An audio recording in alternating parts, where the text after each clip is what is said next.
చిన్న లైవ్గా చెప్పు లైవ్గా.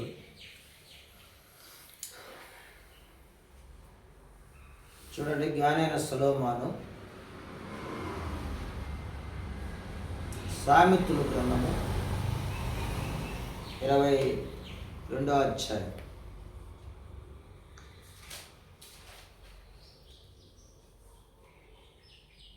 మొదటి నుంచి కొన్ని వచనాలు చదువుకుందాం.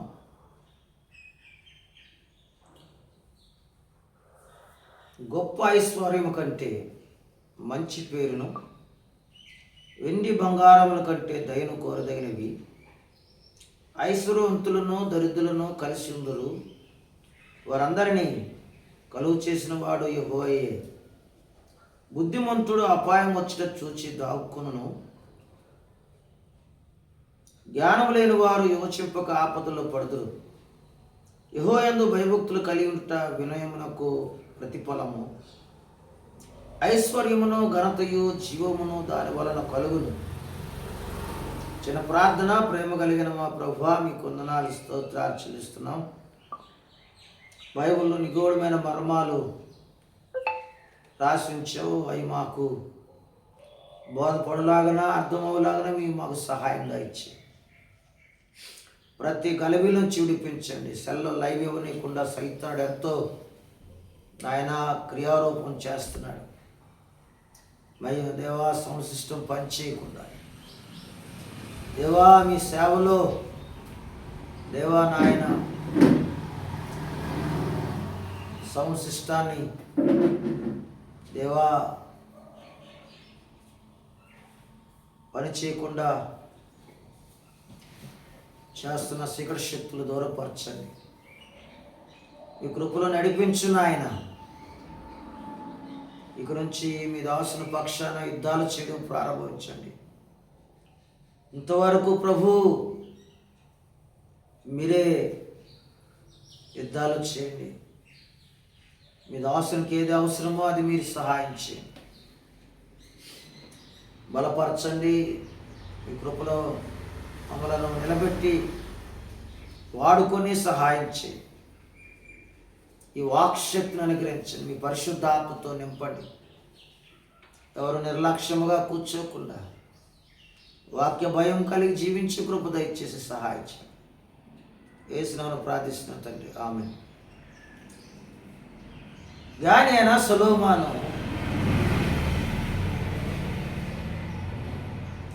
ఎన్నో విషయాలు, పరమగీతాలు, ప్రసంగి, మరి రాజుల గ్రంథాలు చూసినప్పుడు ఎన్నో సామెతలు 1000-1500 సామెతలు రాశాడని లేఖనాల్లో ఉన్నాయన్నమాట. ఇంత జ్ఞానవంతుడు, దేవుని దివ్యదర్శనం చూసిన వాడు. ప్రియులారా, ఇంత ఐశ్వర్యవంతుడు. మరి ఒక్కొక్కసారి కొన్ని విషయాలు రాస్తూ ఉంటాడు సామెతల గ్రంథంలో.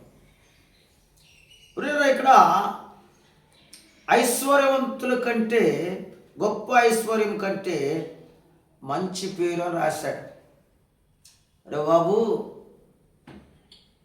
ఐశ్వర్యం ఉంటే కాదురా, మంచి పేరు ఉండాలి అని అంటాడు. చాలాసార్లు ఆలోచన చేశాను. ఐశ్వర్యం ఉంటే, ఐశ్వర్యం అంటే కాదు, గొప్ప ఐశ్వర్యం.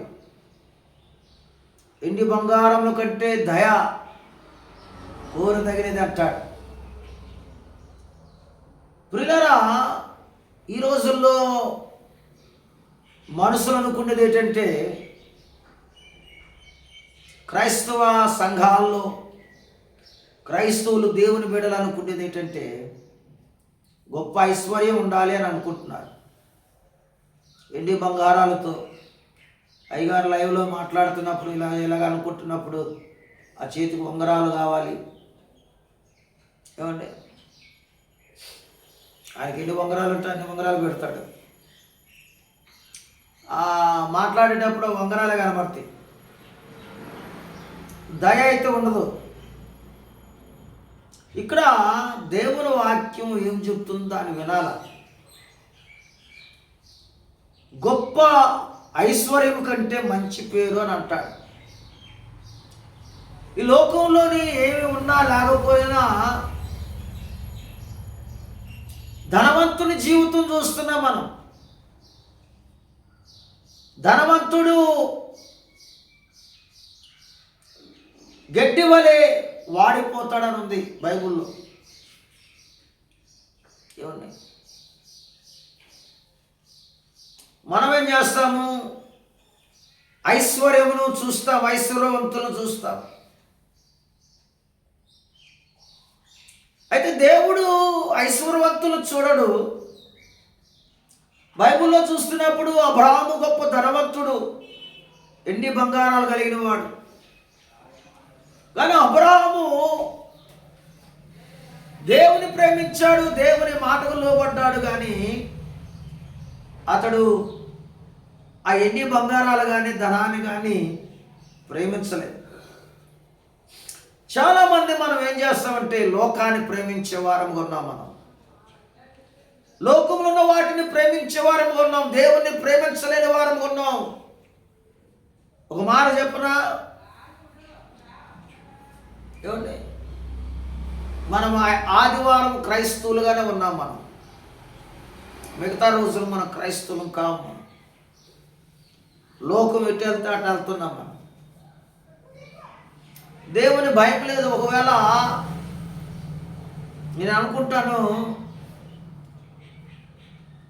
మిగతా రోజుల్లో దేవుని రాకడ వస్తే ఏంటి పరిస్థితి? ఆల్రెడీగా వచ్చేసింది, యుద్ధాలు జరుగుతున్నాయి. ఏమండి, 26 ఫిబ్రవరి ఈ నెల 26 ఈరోజు మోడీతో సమావేశం అవుతుంది. యూరోపియా నుంచి వస్తున్నారు. వారు దేవుని యొక్క ప్రవచనాలు నెరవేరేదానికి ఏమండి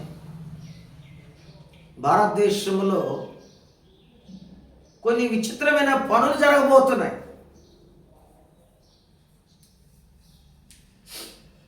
కనుకనే రక్షణ మనకు దొరికినప్పుడే మనం రక్షణ స్వీకరించాలి. యెహోవా దొరకు కాలం ఉందో ఆయనను వెతకుడి,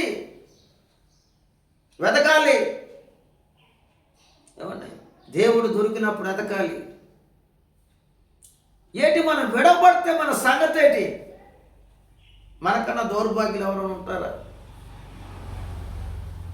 విడబడితే ఈ రోజుల్లో బంధుత్వం ఉంటుంది. నా భార్య, నా పిల్లలు,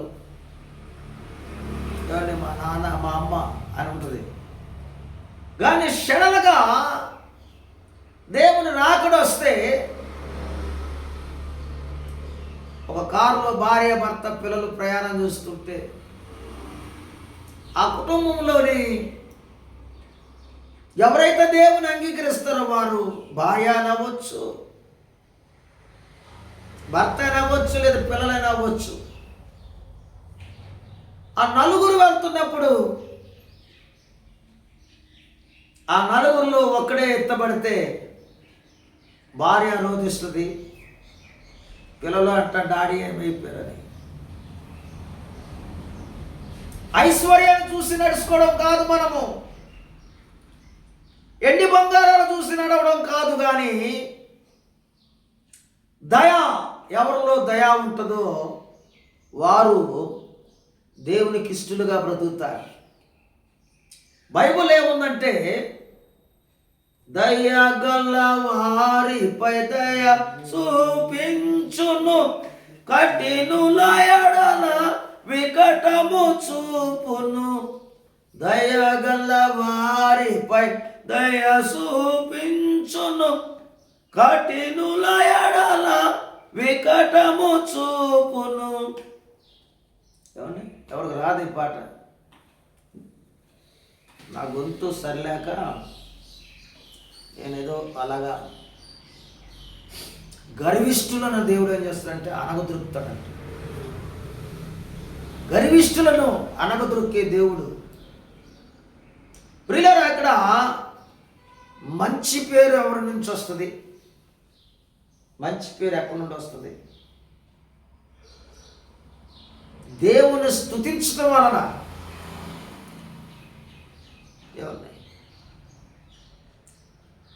దేవుని స్తుతించడం వల్ల మనము మంచి పేరు కలిగి జీవిస్తాం. బైబిల్లో చూస్తే భక్తులకు కొత్త దేవుడే పేరు పెట్టాడు. అబ్రాహాము పేరు పెట్టాడు, ఇషాక యాకోబు పేరు పెట్టాడు. మంచి పేరు.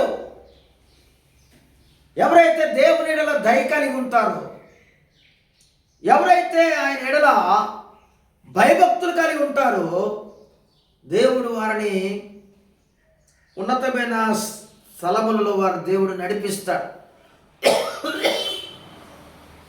దేవుడు నడిపిస్తాడు. చూడండి, ఇక్కడ ఏమని అంటాడంటే దయ కోరదగినదని అంటాడు.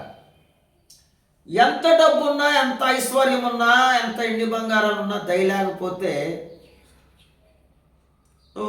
కఠినత్వం చూపిస్తుంటే ఏమండి, కఠినత్వం కలిగి ఉంటే దేవుడు ఏం చేస్తాడంటే కఠినం కలిగి ఉంటాడు. ఆయన చూడండి 18వ కీర్తన, దావీదు కీర్తన 18 చూడండి. దావీదు కీర్తన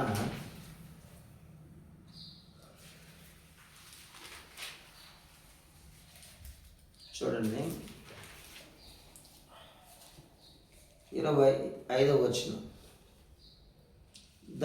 దయగల వారి ఎడల నువ్వు దయ చూపించుదువు, యథార్థవంతుల ఎడల యథార్థవంతుడుగా నుండు, సద్భావము గలవారి ఎడల నీవు సద్భావం చూపుదువు, మూర్ఖుల ఎడల నీవు వికటముగా నుండువు, శ్రమపడు వారిని నీవు రక్షించదవు, గర్విష్ఠులకు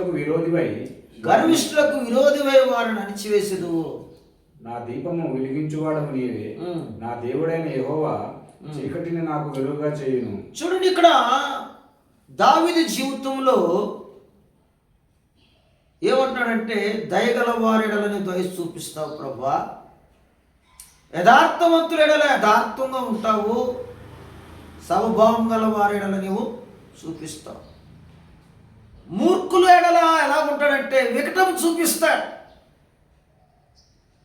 దేవుడికి నచ్చదు. మనం ఏం చేయాలంటే మనం దేవుని కొరకు వేయపరుచుకోవాలి. మన కష్టార్జితము కూడా దేవుని కొరకు వేయపరుచుకుని జీవించాలి. రోడ్డు మీదకి వెళ్తే గ్రీన్ టీ తాగాలనిపిస్తుంది, పరిస్థితులు బాగోక. ఈ మధ్యకాలంలో జలుబు, జ్వరం, దగ్గు. అక్కడ తాగితే 20 రూపాయలు, నేను ఇంటికి వెళ్ళి తాగితే అంత అవదు కదా, మిగులుద్దా అనే ఆలోచన వస్తుంది. నేను కాఫీ తాగుదాం అనుకున్నాను, 35 రూపాయలు అంట. ఇక్కడ 35 రూపాయలు ఇచ్చి కాఫీ తాగితే ఆ డబ్బులు ఏమైనా మిగిలితే దేవుని పని చేస్తే అని ఇంటికి వచ్చేసాను. మనము దేవుని యొక్క ద్రవ్యము దేవుని పని నిమిత్తము ఉపయోగించాలి.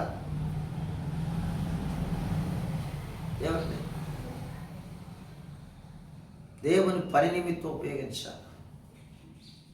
దేవుని కొరకు మనం పానార్పణగా పోయబడాలి. ఇందులో దేవునిలో నువ్వు ఎదుగుతున్నప్పుడు నీకు చాలా ఆలలు వస్తాయి. ఆలలు నిన్ను ఘోషిస్తుంటాయి. ఆలలు నిన్నేం చేస్తాయంటే కదిలిస్తుంటాయి. ఎలాగా ఎవరిలాగా భార్య ఎలాగా వస్తుంది, పెద్ద అలా కెరటం ఏమండి, లేదా పిల్లలలాగా వస్తారు, లేదా అప్పులనే ఒక హాలం వచ్చి ఉప్పునిలాగా నిన్ను అతలకుతలు చేస్తుంటుంది, లేదా భక్తిహీనత అనే అలా నీ మీద ఊపి కదిలించి నిన్ను అట్టడుగు తీసుకుపోద్దన్నమాట.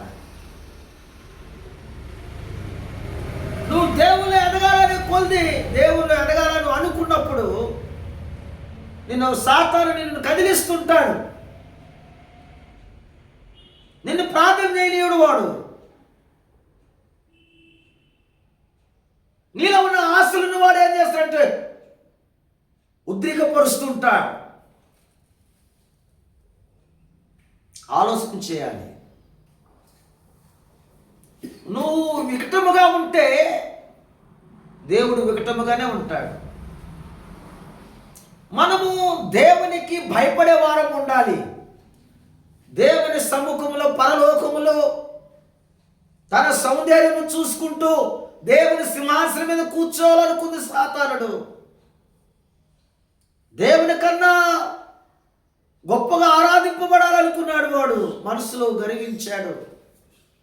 దేవుడు అణిచివేసి క్రిందన పడదోశాడు. ప్రియులారా, మన దేవుని పిల్లలను దేవుని ఎడల భయభక్తులు కలిగి జీవించాలి. దేని చూసి మనం గర్వించాలి? ఎవరిని చూసి మనం గర్వించాలి? ఏ మంచి లేని వారం మనము. నీటి బుడగ అంతలో కనబడు అంతలో మాయమో ఆవిరి వంటి వారం మనం బ్రతుకున్న దేవుని కృప. ఆ కృపగల దేవుని పాదాల దగ్గర కూర్చొని దేవుణ్ణి ఆరాధించాలి.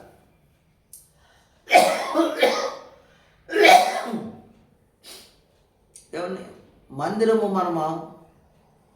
మందిరానికి మనము అనుకున్న టయానికి ఒక 10 నిమిషాలు వచ్చి కూర్చోవాలి.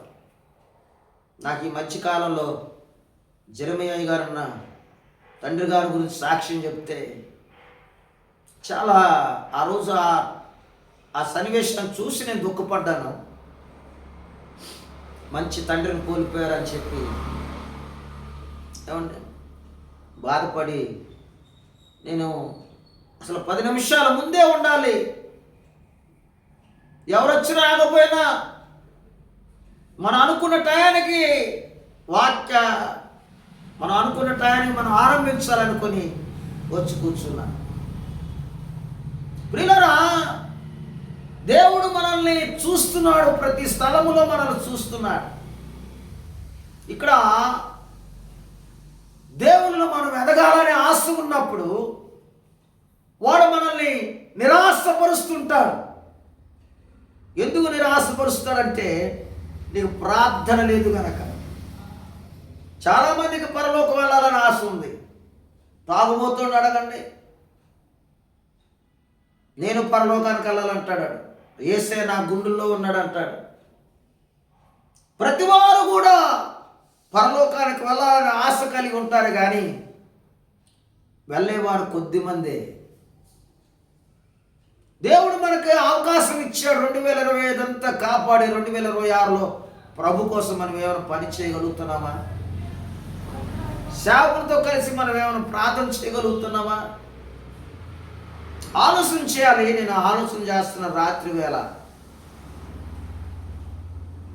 ఆలోచన చేస్తున్నా, ఏంటిది సోనిగా మిగిలిపోయాను, ఏంటి అటు వెళ్దాం అనిపించింది. ఒంటరిగా ఏకాంతానికి వెళ్ళి ప్రార్థన చేసుకుందాం అనిపించింది. ప్రియులారా, ప్రభుతో గడిపే రోజులు మనకు రావాలి. గడిపే రోజులు మనకు ఉండాలి. ఇక్కడ ఏమంటాడంటే దయ. ఎవరిలోనైతే దయ ఉంటుందో మరియతో అన్నాడు, దయాప్రాప్తురాలా నీకు శుభము, దయాప్రాప్తురాలా నీకు శుభము. దయ కలిగినది మరియమ్మ, పరిశుద్ధాత్మతో నింపబడ్డది.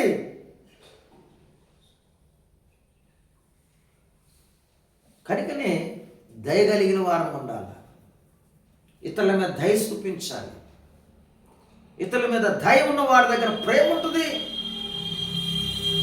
ప్రేమ ఉంటుంది అన్నమాట. అస్తమానం కోపడ్డవాడు. ఏమండి, దేవుడు మనకి ఏదైతే చెప్పాడో దాన్ని చేస్తే చీకటి శక్తులు తొలుగుతాయి. ఏమండి, సేవకునికి ఎదురు చెప్తాం. ఏమండి, నిర్లక్ష్యం కలిగి ఉంటావు. దేవుని భయం లేకుండా జీవిస్తాం. మన భక్తి ఎక్కడ తీసుకెళ్తుంది?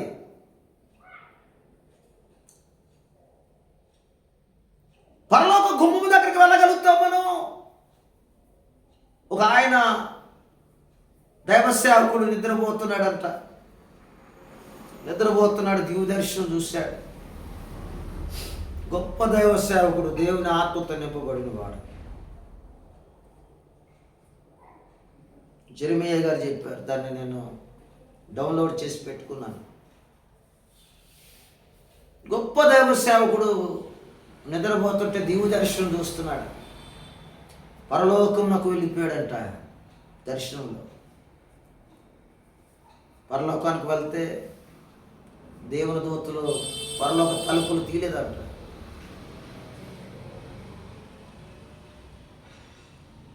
అక్కడ అడిగి పిలుస్తూ, ఏంటి నాకు తలుపు తీయలేదంటే, లేదయ్యా నీ పేరు జీవగ్రంథంలో రాయబడలేదా.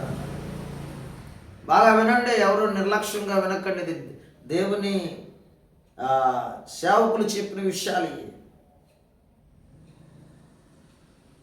పరలోకం అంటే ఆస్తమస్ కాదు. ఏదో నువ్వు నేను అనుకున్నంత అంత ఈజీ కాదు అది. ఏదో కృపామాయుడు, దయామాయుడు, ఆయన రాకుడు వస్తున్నప్పుడు, బోరం రోగుతున్నప్పుడు నేను మారుమనసు పొందుతాను, నేను పాపక్షమాపణ పొందుతాను అంటే అది కుదిరేది కాదు. ఆడొస్తాడు, అప్పుడు శ్రమ కలుగుద్ది. క్రయ విక్రయాలు జరగాలంటే వాడు ముద్రను వేసుకోవాలి. ఇప్పుడే మనం ఎదిరించలేని వాళ్ళు రేపు అనగా వాడికి బానిసలు అవుతాం. కరెక్ట్గా, ఇది డౌట్ లేదు. ఇక్కడ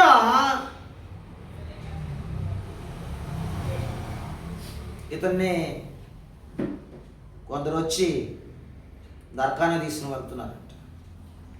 ఇదేంటి, నేను బ్రతుకున్న నేను గొప్ప సేవ చేశాను, ఎక్కడ చూసినా నా వాళ్ళ పోస్టులు ఎక్కడ ఏ ఇదిలో చూసినా, ఎక్కడ చూసినా గోడ మీద ఎదిగించుంది నా పేరు అని అంటే, అప్పుడు యేసు ప్రభువారు జోక్యం చేసుకొని, నీ దగ్గరికి వస్తున్న ఒక విశ్వాసిని నువ్వు బాధలో ద్వేషం తెచ్చుకున్నావు, వాళ్ళ మీద పగబట్టుకున్నావు అని చెప్పి, నువ్వు క్షమించే మనసు లేదు కనుక అని చెప్పి ప్రభు ఆ మాట అనిన తర్వాత ఆయనకి మెలకు వచ్చిందంట. ఏడవడం ప్రారంభించాడంట.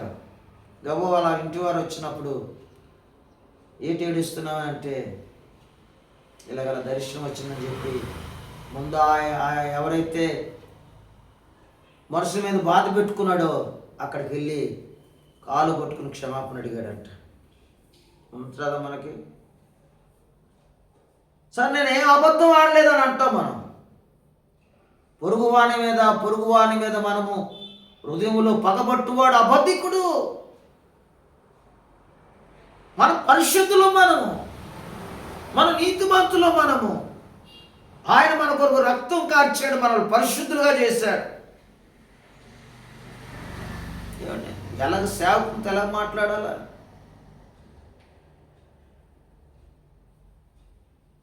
లెక్క ఉండాలా, కంట్రోల్లో ఉండాలా. బుద్ధిహీనుని అంతరింద్రంలో సుఖ నివాసం చేస్తాంట. మనం బ్రతికితే దేవుని భయం కలిగి బ్రతకాల. మనం తింటున్న దేవుని ఆహారం.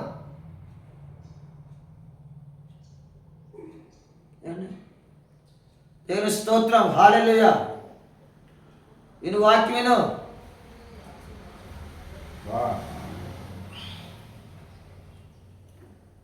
మనం ఎలా ఉండాలంటే దేవుని భయం కలిగి దయతో ఉండాలి. దయ కలిగి ఉండాలి. నేను చాలా అంశం చెప్తామని వచ్చాను. ఇక్కడ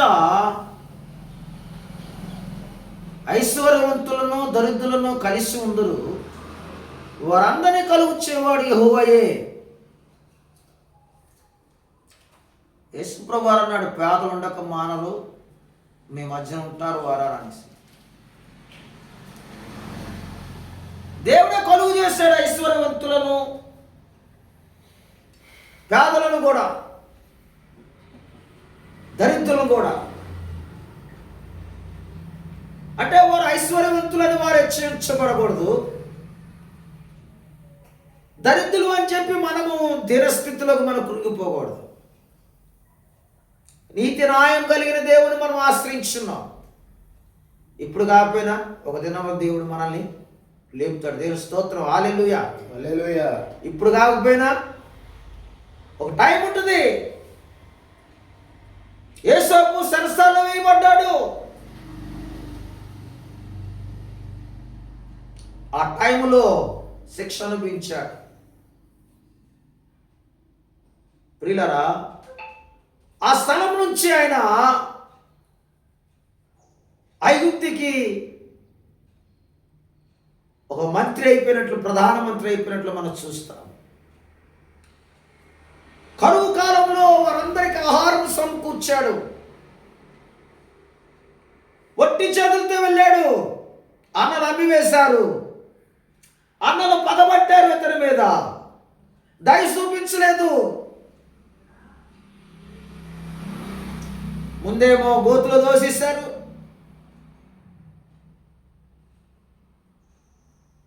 యాకోబుని మోసం చేశారు. వారు గొర్రెపిల్ల కోసి ఆ రక్తం అంగీకి పూసి ఏదో వచ్చి ఆటాడి చంపేసిందని చెప్పి అది చూపిస్తే ఆయన ఆడడం ప్రారంభించాడు. మోసం లేనిది ఉన్నట్లు చేస్తున్నాం మనం. నేను చెప్తాను, ఒక్కడిని ఒక కాపర్ని వెంబడిస్తే వాడు గమ్యంకి వెళ్తాడు, గమ్యం చోటు. ఒక్కడనే వెంబడించాలి. నేను చెప్తాను, నాకు చాలామంది దర్శనాలు చెప్తారు. ఈ మధ్యకాలంలోని ఒక ఆయన దర్శనం చెప్పాడు. ఆయన బలపరిచి ప్రార్థన చేసుకోమని చెప్పిన తర్వాత ఆ దర్శనం ఇంకొక ఆయన చూపించి చెప్పాడు. ఆయన గురించి నాకు వచ్చింది, నాకు తెలిసిన విషయం ఏంటి, ఆయనకి ఒకరు చెప్తే వినడు, నలుగురు చెప్పాలి దర్శనం అని చెప్పి ఆ మొదట్లో ఆయన దర్శనం గురించిన ఆ పాస్టర్ గారు నాకు చెప్పాడు అనమాట. కట్ చేసేసాడు. 4 తలంపులు కలిగి జీవిస్తే, 4 ఆలోచనలు కలిగి నువ్వు గమ్యం సాగలేవు, గురి ఎత్తుకు నువ్వు పరిగెత్తలేవు. ఏదో ఒకడు ఉండాలి సేవకుడు నీకు, అంతే. ఉపదేశకులు 10,000 మంది ఉండను, బోధకుడు ఒక్కడే తండ్రి, ఆత్మలకు కాయ తండ్రి. మనం కాపరుడే, గొర్రెలు అనేకమైన గొర్రెలు ఉంటాయి, కాపరు ఒకడే ఉంటాడు. వెంబడిస్తుంటే కాపరు. గాఢంధకారపు లోయలో సంచరించి నేను భయపడను అంటాడు. దావీదుకి దేవుడు కాపరుగా ఉన్నాడు కనుకనే గాఢంధకారపు లోయలో వెళ్ళాల్సిన పరిస్థితులు సేవకులకి లేదా విశ్వాసులకి తటస్థిస్తాయి. మనం ప్రార్థన చేసుకోవాలి. గాఢంధకారపు లోయలో ఉన్న ఏ మనుషుడు సహాయం చేయడు. ఒకవేళ సేవకుడు ప్రార్థన చేస్తే ఏంటి, ఫోన్లో ప్రార్థన చేస్తే ఏం ప్రయోజనం? మనం దిద్దుకోవాల్సినవి చాలా ఉంటాయి, సరి చేసుకునేవాల్సిన స్థానాలు చాలా ఉంటాయి. ఏమండి, ఒక పాస్టర్ దగ్గరికి ఒక విశ్వాసం వచ్చాడు. వచ్చి ఏమంటున్నాడు, ఆయన బలహీన చెప్తున్నాడు, అయ్యా ఒక సిగరెట్ ఏనండి నన్ను ఆత్మలు ఆనందింపు చేయటం లేదు, నాకు అలవాటు అయిపోయిందండి, మార్చలేకపోతున్నానండి, మారలేకపోతున్నాను అన్నప్పుడు సేవకుడు ఏం చేయాలా? అది కూడా దేవునికి ఆయాస్కరమైంది అయింది, మారలేదు అని చెప్పాలి. పర్వాలేదులేండి, రోజుకి 4 తాగుతున్నాను కదా, తాగు, ఏం పర్వాలేదు. దేవుడు బలహీనత, నీ బలహీనత చూస్తున్నాడు కదా, ఆయన ఏం చేశాడు? పాస్టర్ గారు చెప్పారు కదా అని చెప్పి అదే పని మీద కూర్చున్నాడు అనమాట.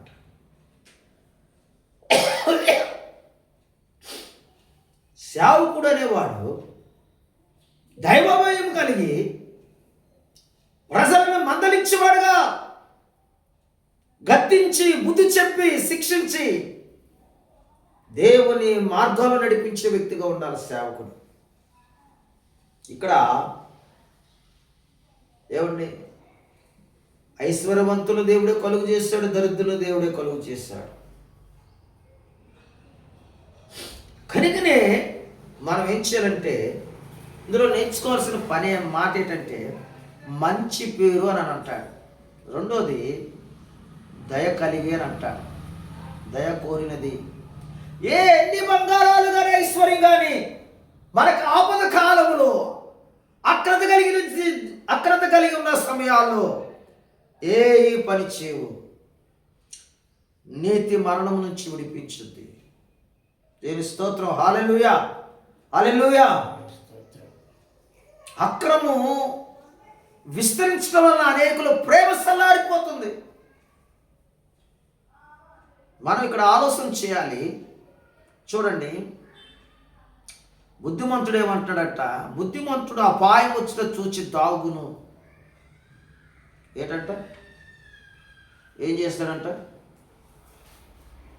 మాట్లాడాలి. బుద్ధిమంతుడు అపాయం వచ్చిన చూచి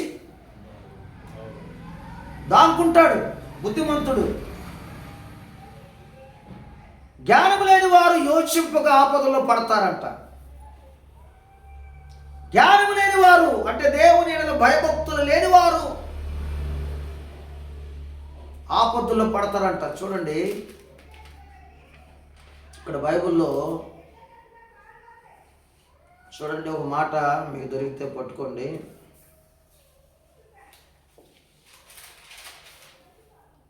నీతిమంతుడు అపాయం వచ్చిన చూచంట దాముకొని అంటాడు.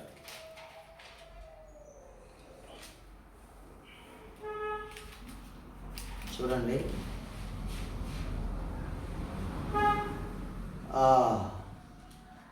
ఇంకో మాట కూడా ఉంది. 14వ అధ్యాయము సామెతలు 14 32వ వచనంలో అపాయము రాగా భక్తిహీనుడు నశించును, మరణకాలమందు నీతిమంతునికి ఆశ్రయం కలదు. ఏంటంట? అపాయము రాగా భక్తిహీనుడు నశించును, మరణకాలమందు నీతిమంతునికి ఆశ్రయం కలదు. ప్రియమైన దేవుని బిడ్డలారా, మనం డబ్బు ఉంది కదా, నేను అనుకుంటుంటానా ఇట్లే గొప్ప, ఆ మినిస్టర్లకి ఏముందిలే, మంచి మంచి మందులు వేస్తారు, మంచి ట్రీట్మెంట్స్ ఉంటాయి, డాక్టర్లు ఉంటారు అని అనుకుంటుంటాను ఒకసారి. అప్పుడే దేవుని ఆత్మ బోధిస్తుంటుంది. నా సెలవు, నా కంచి లేదా నా కాపుదల లేకపోతే వాళ్ళు కూడా బ్రతకరని చెప్తాడు దేవుడు.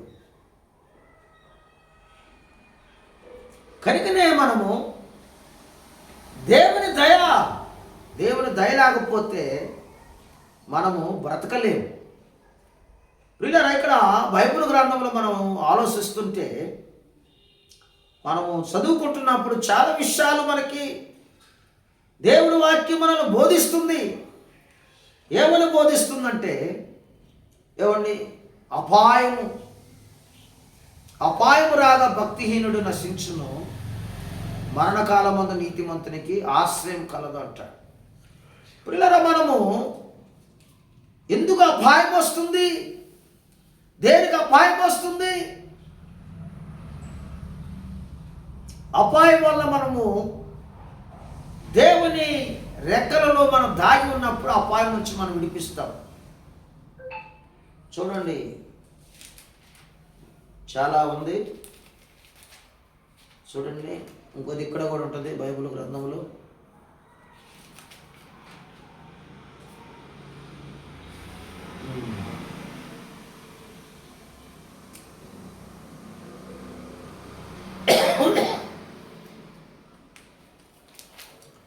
ఎదుట అపాయం వస్తే వాడు విరివిగిపోతాడంట. చూడండి ఏముంది, ఒక ఇక్కడ సింహం ఈదులో ఉంది అని చెప్తేనట్ట వాడు వెళ్తాడు. వాడు ఏమంటాడు చూడండి,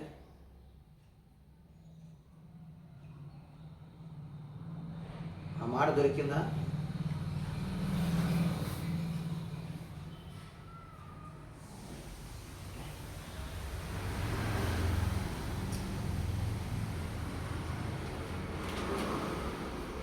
చూడండి ఏమంటాడంటే,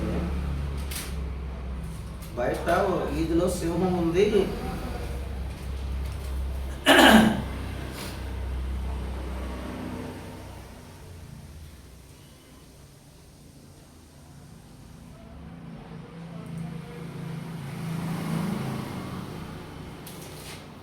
దేవుని స్తోత్రం. హల్లెలూయా, హల్లెలూయా, హల్లెలూయా. యేసయ్యా స్తోత్రం.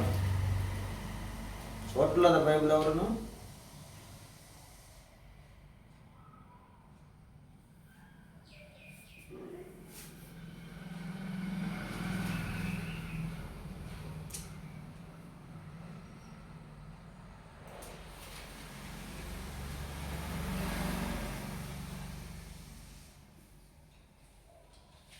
ఇట్లా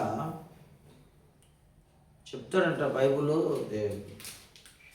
వీధిలో సింహం ఉంది జాగ్రత్త అంటే వాడు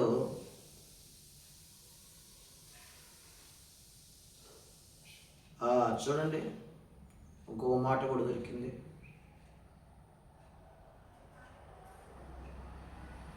ఇరవై 27వ అధ్యాయము సామెతలు 27 12వ వచనం. బుద్ధిమంతుడు అపాయం వచ్చి చూచి దాగును, జ్ఞానం లేని వారు యోచింపక ఆపదలో పడదు. చూడండి, జ్ఞానం లేని వాడు యోచింపక ఆపదలో పడినట్టాడు. ఇక్కడ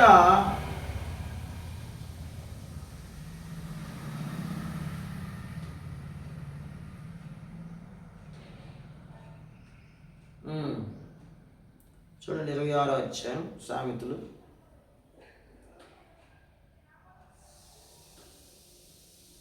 చూడండి 12వ వచనం. 26, 12, 13. సోమరి దారిలో సింహం ఉన్నదనను, వీధిలో సింహం ఉన్నదనను, ఉతక మీద తలుపు తిరుగును, తన పడక మీద సోమరి తిరుగును. చూడండి ఇదే మాట రాయబడ్డదన్నమాట.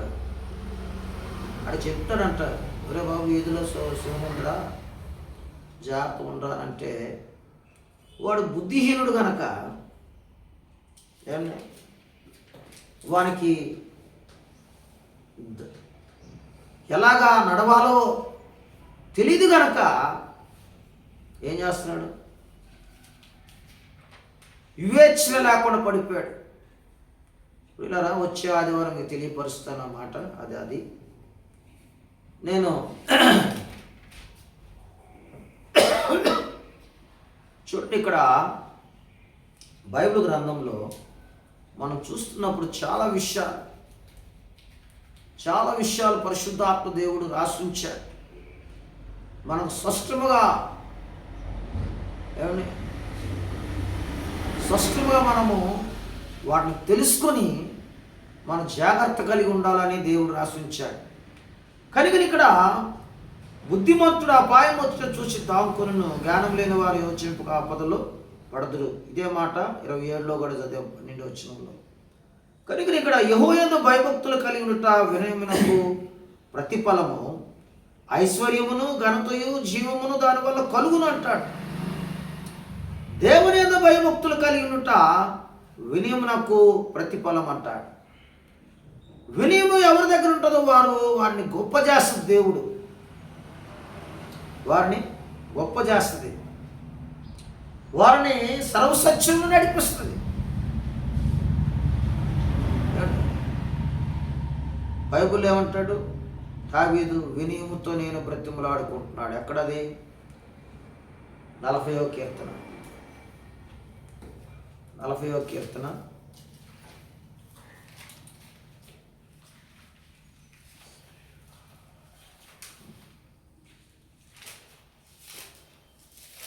వినయము ఎక్కడైతే ఉంటుందో అక్కడ దయ కూడా ఉంటుంది. దయ ఎక్కడైతే ఉంటుందో అక్కడ పరిశుద్ధాత్మ దేవుడు పనిచేస్తుంటాడు. దేవుని కొరకు దేవుని వెతికే మనసు వారిలో పనిచేస్తుంటుంది అనమాట. చూడండి అక్కడ ఏమంటాడు, యెహోవా కొరకు నేను సహనముతో కనిపెట్టుకుంటుని, ఆయన చెవికి నా మొర ఆలకించాను. నాశనకరమైన గుండెల నుండి జిగటగల దొంగ ఊరిలో నుండి ఆయన నన్ను పైకెత్తాను. చూడండి ఇక్కడ ఏమంటాడంటే, సహనం ఉన్నప్పుడు నాశనకరమైన గుంట నుంచి మనం తప్పింపడతాం. నాశనకరమైన గుంట నుంచి, జిగటగల దొంగ ఊపి నుంచి మనం తప్పింపడతాం. చూడండి 62వ కీర్తన 62వ కీర్తన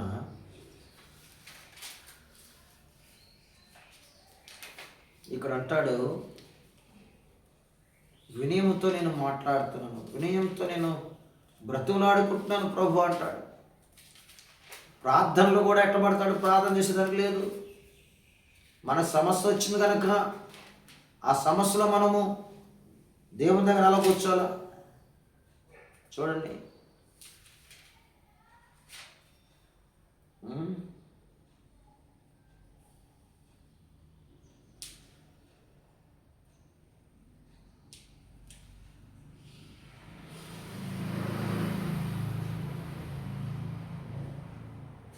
చూడండి ఇక్కడ 61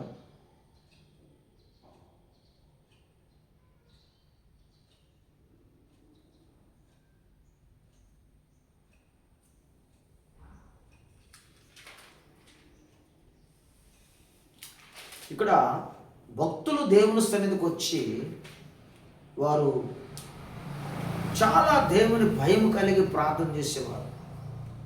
ఇక్కడ అంటాడు, బహు వినయముగా నీ సన్నిధిలో నేను ప్రార్థన చేస్తున్నానయ్యా, బహు వినయముగా నేను ప్రార్థన చేస్తున్నాను. ఏమండి, దేవుని కొరకు వారు రాత్రులనక పొగులనక కనిపెట్టారు. వారు బహు వినయముతో దేవుని సమ్ముఖములో దేవుని సన్నిధిలో వారు దేవుని భయం కలిగి వారు ఏం చేశారంటే బహు వినయముతో దేవుని సన్నిధిలో ప్రార్థన చేశారంట. చూడండి 69వ కీర్తన అక్కడ కూడా ప్రార్థన చేస్తారు. ఏమండి, దేవా జలములు నా ప్రాణం మీద పొర్లుచున్నవి, నన్ను రక్షింపుము. ఏమండి, అగాధమైన దొంగ ఊపిలో నేను దిగిపోవచ్చున్నాను, అగాధ జలములు నేను దిగబడి ఉన్నాను, వరదలు నన్ను ముంచివేయుచున్నవి. పిల్లలు ఇక్కడ వారు దేవుని సమ్ముఖములో దేవుని సన్నిధిలో వారు బ్రతిమలాడుకున్నారు. ఏమండి, డిమాండ్ చేయలేదు. వారు నాకు ఎందుకు ఇలా జరిగింది, నువ్వెందుకు చేయవు అని అడగలేదు. వారు దేవుని సన్నిధిలోకి వెళ్ళి సహనముతో దేవుని సన్నిధిలోని బ్రతిమలాడుకున్నారు. కనుక మనం కూడా మన అవిధేయతలు ఒప్పుకుంటూ దేవుని సన్నిధిలో మనం ఇచ్చారంటే ఏమండి, బ్రతిమలాడుకోవాలి. వినయం అనే మాట దొరుకుతుంది అనమాట. బహు వినయముతో నేను మీ సన్నిధి ప్రార్థన చేస్తున్నాను ప్రభు అని అంటాను. కనుకనే ప్రార్థన చేసే విధానాలు కూడా ఏమండి, యెహోవాయందు భయభక్తులు కలిగి ఉంటే బహు వినయం నాకు మూలం అన్నాడు. ఎక్కడైతే వినయం ఉంటుందో అక్కడ ఘనత ఉంటుంది.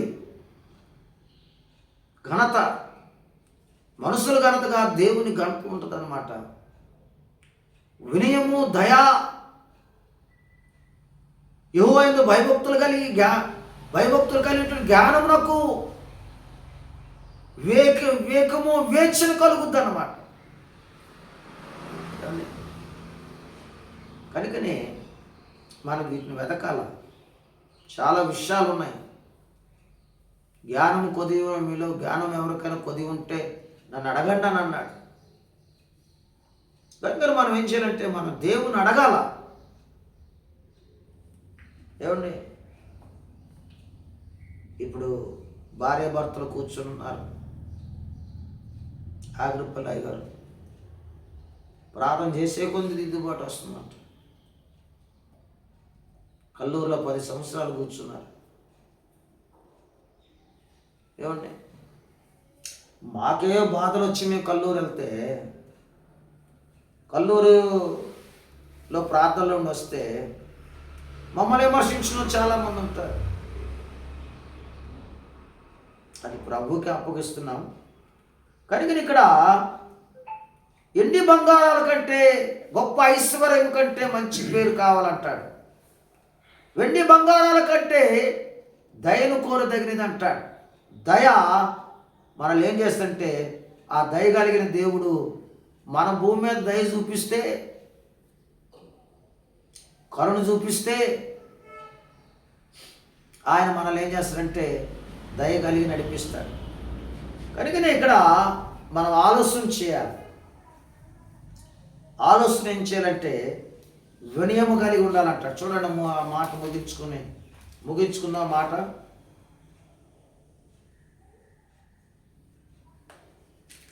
ఇక్కడ వినయము అనే మాట చెప్తాడనమాట. వినయము అనే మాట చూద్దాం, రేపు వచ్చే వారం చూద్దాం. పెద్దలు కూడా వస్తే చాలా విషయాలు మాట్లాడుకుందాం.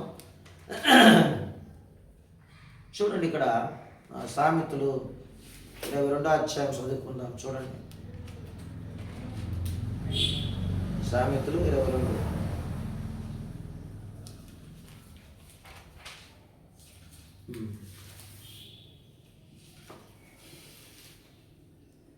ఏమనుంది?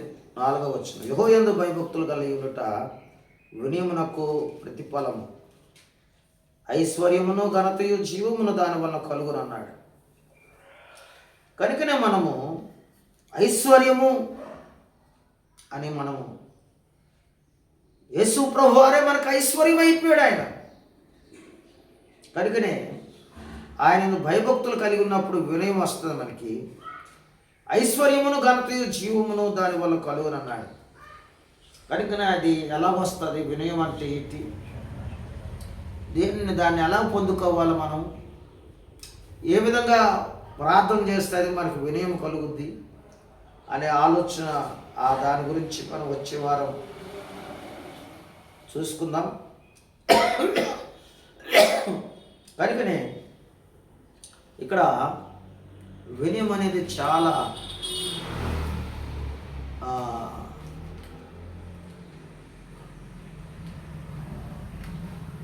ఏంటి, మనకు వినయం అనేది అది ఏదో మనం పొందుకుంటే అది వచ్చేది కాదు. ప్రార్థనలోనే మనకు వస్తుంది అనమాట. ప్రార్థన మన జీవితాన్ని ఏం చేస్తుంటే పాపం నుంచి మనల్ని విడిపించి పశ్చాత్తాపము కలిగి దేవుని సన్నిధిలో బ్రతంలాడుకొని ఒక నీతిమంతులుగా పరిశుద్ధులుగా చేస్తూ అదే ప్రార్థన యేసు పాదాల దగ్గర కూర్చున్నప్పుడు వినయం నేర్పించుద్ది, దయ నేర్పించుద్ది, పరలోక సంబంధమైన జ్ఞానము మనకు బోధిస్తుంది. దేవుని వాక్యం చదవడం వల్ల మనకేం చేస్తాడంటే దేవుడు జరగబో సంగతులు మనకు తెలియపరుస్తాడు. కనుకనే అట్టి కృప దేవుడు మనందరికీ దయచేయగా ప్రార్థన చేసుకుంటాం. ప్రార్థన. ప్రేమ కలిగిన మా ప్రభువా, మీ కొందనాలు ప్రార్థిస్తున్నాం. మమ్మల్ని అందరినీ కాపాడండి. నీ లేఖనము ప్రభు గొప్ప ఐశ్వర్యం కంటే మంచి పేరు అన్నారు. ఎండి బంగారాల కంటే దయను కోరి తగినది. దయగల వారేడల దయ చూపించి దేవుడు, నాయన కఠిన నీళ్ళ వింటము చూపించి దేవుడివి. దేవా మా ప్రభువా, మీ కొందనాలు స్తోత్రాలు. వినయము ముందు ప్రభు ప్రతిఫలం దయచేస్తాను. ఐశ్వర్యము ఘనతయు జీవమును కలుగు చేస్తాను. మీ అందు ఎలా భయభక్తులు కలిగి జీవించాలో మాకు నేర్పించండి. మీ ఎడల అలా మేము భయపడాలో మాకు నేర్పించు ప్రభువా. నిర్లక్ష్యం ఉండకుండా ప్రతి ఆటంకాలను ప్రభా, ప్రతి లోయలను మీరు పూడ్చండి. ప్రతి గొప్ప పర్వతాలు మా ముందు అడ్డొస్తున్నాయి. సేవలు జరగనీయకుండా, మందిరాలు కట్టనీయకుండా ప్రభా నాయన మీ సువార్త ప్రకటించనీయకుండా, లైవ్లో వాక్యాలు బోధించనీయకుండా ప్రభు ఎన్నెన్నో అడ్డుబండలు వస్తున్నాయి. గొప్ప గొప్ప పర్వతాలు నిలబడుతున్నాయి. వాటిని సదన భూమిగా చేయండి. ప్రతిదీ క్రీస్తు యేసులో మీరు సమకూర్చండి, సహాయం చేయండి. ఈ మిగతా జీవితం అంతా నీ మా నామమయం కొరకు మేము జీవించే మా కృప దయచేయండి. కుటుంబాల్లో నెమ్మది దయచేయండి. కుటుంబాల సమాధానం దయచేయండి. ఇస్కారు బుద్ధివాడు త్రోలివేయి మా ప్రభు. కలహాప్రిని దూరపరచండి. పోట్లాడేవాడు దురాత్మను దూరపరచండి. సహాయం చేయండి. ఈ కృపను మమ్మల్ని నడిపించి బలపరిచి సహాయం చేసి మీ రాజ్యం కొరకు మీరు సిద్ధపడి వారికి మాకు సహాయం చేయండి. బలపరచు. వచ్చిన కుటుంబాలందరినీ దీవించమని యేసునామములో ప్రార్థిస్తున్నాను తండ్రి. ఆమేన్. తండ్రి దయా, కుమారుని ప్రేమ, పరిశుద్ధ ఆత్మ సహవాసం కూడిన బిడ్డలకును సర్వులకు పరిశుద్ధులకును మాకును సదాకాలము తోడేనుగాక. ఆమేన్.